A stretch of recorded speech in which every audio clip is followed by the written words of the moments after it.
बिस्मिल्लाहिर्रहमानिर्रहीम। My name is Sijawal Khan और आप देख रहे हैं खान एकेडमी ऑफ बायोलॉजी।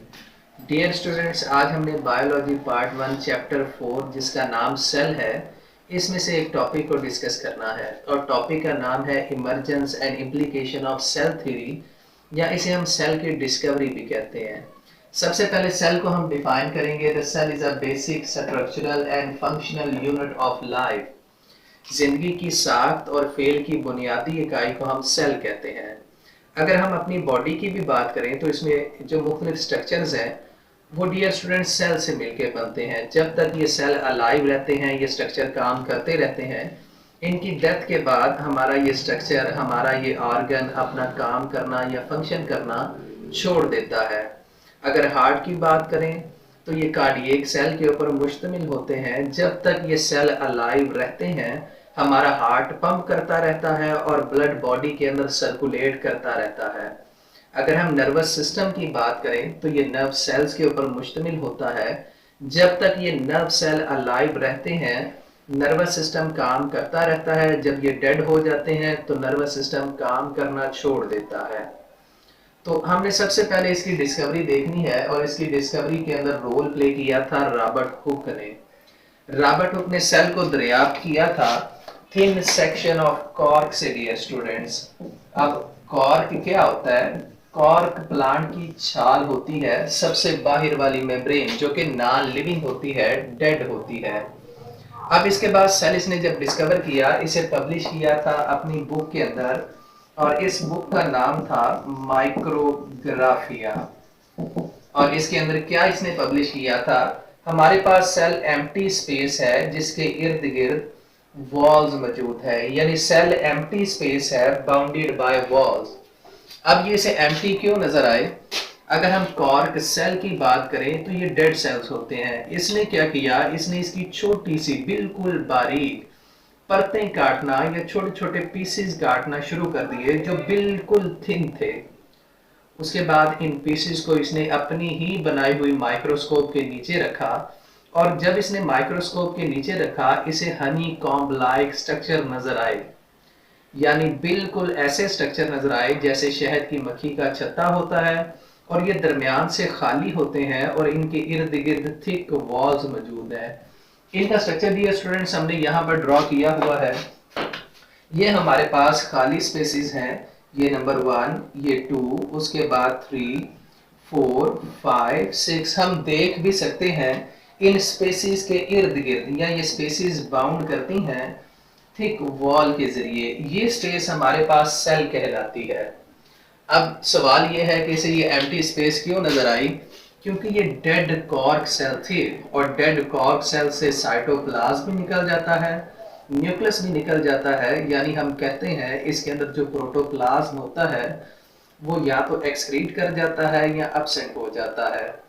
और तब इस वक्त माइक्रोस्कोप भी इतनी ज़्यादा इवॉल्व नहीं थी हुई कि वो सेल के तमाम कंपोनेंट्स को आइडेंटिफाई कर सके।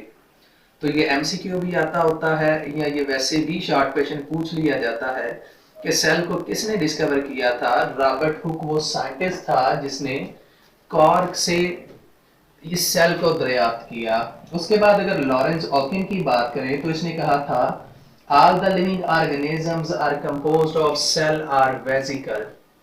जितने भी इस दुनिया के अंदर जानदार हैं, चाहे वो यूनिसेलुलर हैं, एक सेल के ऊपर मुश्तमिल हैं, या वो मल्टी सेलुलर हैं, या वो कॉलोनियल हैं, वो सारे के सारे सेल से मिलकर बनते हैं। इससे हमें पता चलता है कि सेल के बगैर लाइफ पॉसिबल नहीं होती। उसके बाद अगर हम कंट्रीब्यूशन देखें लामार्क का, लामार्क ने भी सेम हमारे पास स्टेटमेंट दी थी कि nobody can have life without the cell और सेल प्रोडक्ट। तब तक कोई भी चीज जिंदा नहीं हो सकती जब तक ये सेल या सेल प्रोडक्ट या टिश्यू से मिलके नहीं बनती। डियर स्टूडेंट्स, उसके बाद अगर रॉबर्ट ब्राउन की बात करें तो इसने न्यूक्लियस को डिस्कवर किया था। अगर हम न्यूक्लियस की बात करें तो हमारे पास ये वाला एक सेल का स्ट्रक्चर है। इस सेल के सेंटर के अंदर हमारे पास एक डेंस ऑर्गेनेली होता है जो प्रोमिनेंट होगा इस फॉर्म के अंदर। इसे कहते हैं डियर स्टूडेंट्स न्यूक्लियस।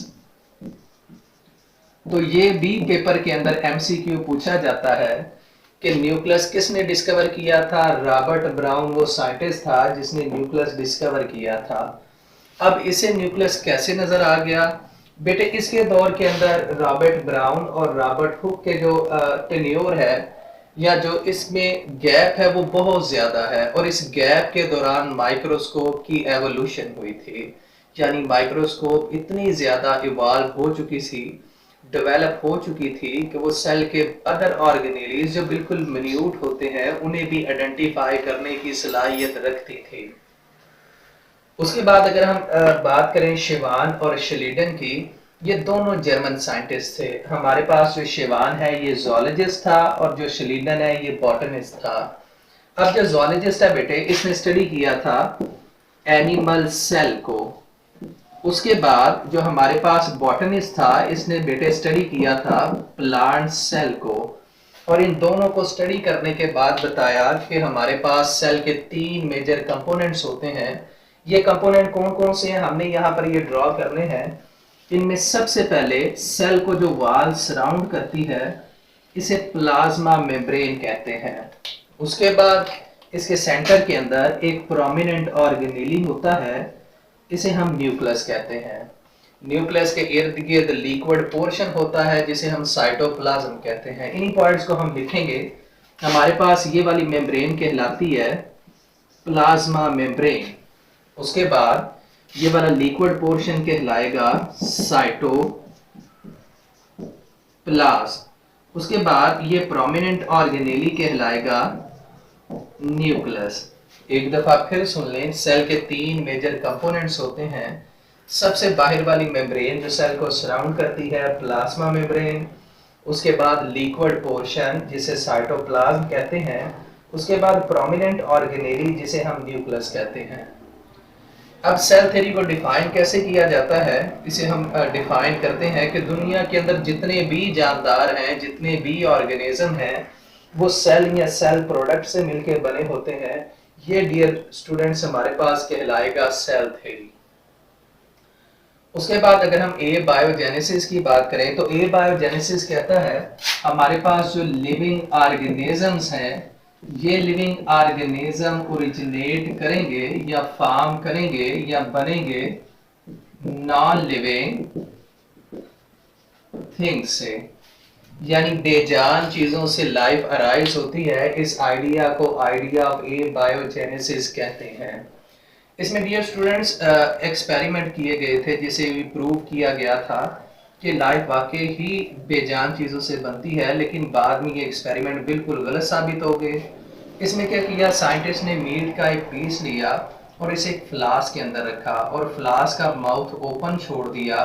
कुछ दिनों के बाद जब देखा गया तो इस मीट के ऊपर मैगट्स, वर्म, छोटे छोटे कीड़े पैदा होना शुरू हो गए, जिससे ये चीज़ पता चली कि बेजान चीज़ों से जानदार चीज़ें बनती हैं। अब जब इस एक्सपेरिमेंट को मज़ीद प्रोसीड किया गया तो इसी फ्लास्क के अंदर मीट का पीस रखा गया। इस मीट के पीस के ऊपर फ्लास्क के माउथ को कवर कर दिया गया, इसे ऊपर से ढांप दिया गया। अब इसके अंदर मीट के अंदर कोई भी मैगट या वर्म पैदा नहीं था हुआ, लेकिन इस पीस जिससे हमने इस फ्लास्क को कवर किया होता है इसके ऊपर मैगट्स बनना शुरू हो गए। तो पता ये चला कि वहां पर आके फ्लाइज बैठती हैं, वहां पर वो एग ले करती हैं। इन एग की हैचिंग की वजह से वहां पर मैगट या कीड़े पैदा होते हैं। बेजान चीजों से जानदार चीजें पैदा नहीं होती। इस आइडिया को बेटे गलत साबित किया था रुडॉल्फ विर्चो ने, और इसकी स्टेटमेंट थी ओमनी सेलुला ई सेलुला, और इसका मतलब है जानदार चीजें जानदार चीजों से पैदा होती हैं, यानी living things originate from the living things. और इस आइडिया को कहते हैं बायोजेनेसिस। और बायोजेनेसिस की हम डेफिनेशन लिखेंगे, इसमें लिविंग थिंग्स ओरिजिनेट करेंगी या फॉर्म करेंगी लिविंग थिंग्स से। This idea is called idea of biogenesis. और इस आइडिया ऑफ बायोजेनेसिस को सपोर्ट किया था लुईस पैस्चर ने।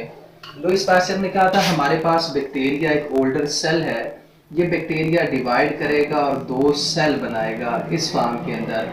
बिल्कुल इसी तरह ये सेल आगे डिवाइड करेगा और नए 2 सेल बना देगा। तो ये आइडिया हमारे पास क्या कहलाएगा, आइडिया ऑफ बायोजेनेसिस, यानी जानदार चीजें जानदारों को पैदा करती हैं।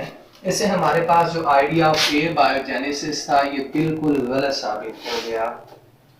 उसके बाद अगर अगस्ट वाइजमैन की बात करें तो इसने कहा था तमाम जानदारों का ओरिजिन सेम है, इनके अंदर कॉमन इंसेस्ट्री पाई जाती है क्योंकि इनके अंदर बहुत सारे प्रोसेसेस ऐसे हैं जो आपस में मिलते जुलते हैं, जैसे कि इनके स्ट्रक्चर, इनके अंदर कंपोजिशन, इनकी मेटाबॉलिक एक्टिविटीज, ये सारी आपस में मिलती हैं। तो इस वजह से कहा गया तमाम जानदारों का ओरिजिन एक दूसरे से मिलता जुलता है। सेल थ्योरी के 3 फीचर हमने डियर स्टूडेंट्स देखने हैं। इनमें फर्स्ट फीचर हमारे पास कहलाता है all the organism are composed of one or more sales. तमाम जानदार एक या एक से ज्यादा सेल से मिलके बनते हैं। एक सेल वाले जानदार को हम यूनिसेलुलर कहते हैं और एक से ज्यादा यानी जैसे हमारी बॉडी कई सेल पर मुश्तमिल है, हम मल्टी सेलुलर हैं। उसके बाद सेकंड है new cells are formed by the division of previously existing cell. पुराने सेल तकसीम करते हैं और नए सेल बनाते हैं। थर्ड पोस्टुलेट है इसका, cell is a basic structural and functional unit of life. जिंदगी की साख्त और फेल की इकाई को हम सेल कहते हैं। तो ये